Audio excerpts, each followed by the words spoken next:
Friends இன்றைக்கி episode எப்படி போச்சுன்னு பார்த்துடலாம். ஸோ விஜய் காவேரி கான்வர்சேஷன் நீங்கள் வந்து பாஸாக தான் இருக்கணும், உங்களை நான் அப்படி தான் பார்த்தேன், வேலைக்கெலாம் போகாதீங்க அப்படின்னு சொல்லிட்டு ஸோ கம்பெனிலே பாருங்கள் அப்படின்னு சொல்கிறாங்க.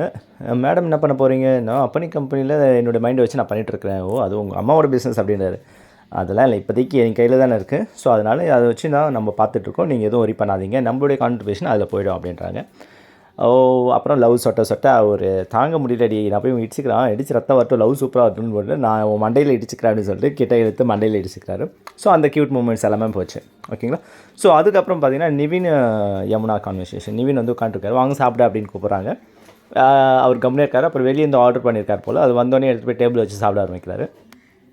ஆர்டர் பண்ணிட்டீங்கன்னா சமைக்க வேணாம்னு சொல்ல வேண்டியது, நீ மட்டும் எனக்கு கேட்டால் செய்கிற அப்படின்னு சொல்லி நிவின் சொல்கிறாரு. இது ஒன்றும் சரியில்லை, நீ என்னென்ன பண்ணிட்டுருக்க நான் பார்த்து தான் இருக்கிறேன், எல்லாமே பண்ணிட்டுருக்க, அன்வான்டாக என்னை வந்து பிரச்சனை இழுக்கணும்னு பார்த்துட்ருக்கேன் அப்படின்னு நிவின் சொல்கிறாரு. ஓ எனக்கு ஏற்ற மாதிரி தான் அப்போ நீங்கள் வந்து வாட்ச் பண்ணிவிட்டு இந்த மாதிரிலாம் பேசி நான் சமாதானம் ஆகிடும்னு நினைக்கிறீங்களா?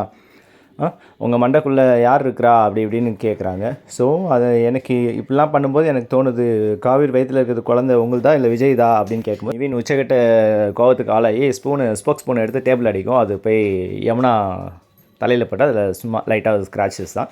ஸோ அதுக்கப்புறம் குமரனுக்கு கால் பண்ணி, அத்தை இந்த மாதிரி குமரன் வரும்போது ஸ்வீட் வாங்கிட்டு வாங்க அப்படின்னு. குமரன் வந்து கங்கா வாட்ச் பண்ணுறாரு. என்ன எடுபடி வேலை செய்கிறதுக்கு தான் நீ இருக்கியா அப்படின்னு சொல்லி குமரனை கேட்குறாங்க. குழந்தையா மூஞ்சி வச்சுட்டா மட்டும் சரியாயிருமா அப்படின்னு சொல்லி அவர் கிளம்பி வீட்டுக்கு போகிற நேரத்தில் கங்கா போகாதீங்கன்னு சொல்கிறாங்க, பட் கேட்கல அவர். அதுக்குள்ளே யமுனா ரீச் ஆகிடுறாங்க. யமுனா நீ உட்கார் நான் வந்துடுறேன்னு சொல்லிட்டு வந்துடுறார் குமரன். இங்கே வந்து ஸோ சாரதாம்மா விஜய்க்கும் காவேரிக்கும் இளநீ கொடுக்குறாங்க. என்னத்தை ஏன் இப்படி கவனிச்சிட்டே இருக்கீங்க, அதெல்லாம் வேணாம், ஸ்பெஷலாக எதுவும் வேணான்னு சொன்னேன் இல்லை அப்படின்னு. அதுக்கப்புறம் விஜய் வந்து நம்ம மாமியார் கிட்ட பாசமாக அம்மா மாதிரி பாசத்தை நான் உங்கள் கிட்டேருந்து எதிர்பார்க்குறேன், ஆல்ரெடி கிடச்சது, பட் நடுவில் பிரச்சனை இல்லை, ஸோ அதேமாதிரி தொடர்ந்து நீங்கள் பாசத்தை கொடுக்கணும் அப்படின்னு வந்து சொல்கிறாங்க. சாரதாமாவும் தம்பி உங்களை பற்றி நான் முழுமையாக இப்போ புரிஞ்சுக்கிட்டேன் அப்படின்னு சொல்லிட்டு நீங்கள் ஒன்றும் கவலைப்படாதீங்க அப்படின்னு. இல்லை திரும்ப அந்த மாதிரி சுச்சுவேஷனாக நீங்கள் உங்கள் பையனாக இருந்து என்னை கண்டிங்க, வெறுத்துறாதீங்க அப்படின்னு விஜய் சொல்கிறார். ஸோ காவேரிக்கும் விஜயும் சேர்ந்து ஹக் பண்ணி கட்டி பிடிச்சிக்கிறாங்க. ஸோ அந்த சீன் முடிஞ்ச பிறகு கடையில் கங்கா யமுனா வந்து பேசிகிட்டு இருக்காங்க.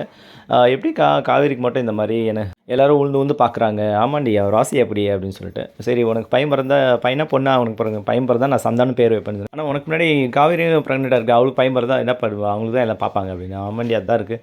ஸோ நிவின் மண்டையிலும் காவேரி தான் உழுந்து கவனிக்கிறாரு, விஜயும் கவனிக்கிறார், குமரனும் ஓடுறாரு, எனக்கு அதுதான் மண்டைக்குள்ளே ஓடிக்கிட்டே இருக்குது அப்படின்னு சொல்லி முடிக்கிறாங்க. அதோட இன்றைக்கி எபிசோட் முடியுதுங்க. ஓகேங்களா? நம்ம சேனல் சப்ஸ்கிரைப் பண்ணி ஷேர் பண்ணி லைக் பண்ணி கமெண்ட் பண்ணுங்கள். அடுத்த அப்கமிங்காக வீடியோ பார்க்கலாம். தேங்க்யூ.